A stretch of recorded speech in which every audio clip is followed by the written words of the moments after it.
Today in this video, I'm gonna explain how to hard reset Samsung Galaxy A03s. Use a Type-C cable to connect your smartphone to the computer or laptop.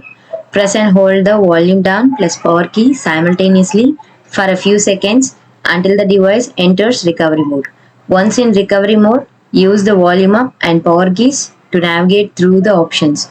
Scroll down using the volume keys and select Wipe Data or Factory Reset option.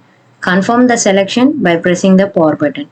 Navigate to the Factory Data Reset option using the same keys and confirm it by pressing the power button. Once the factory reset is complete, select Reboot System Now using the power button. Your device will now restart, indicating that the hard reset process has been completed. After the reset is complete, your phone will be restored to its original factory settings. Follow the on-screen instructions to set up your device as you did when you first purchased it. If this video helped you out, please leave a like and comment down below. If this worked for you, thanks for watching.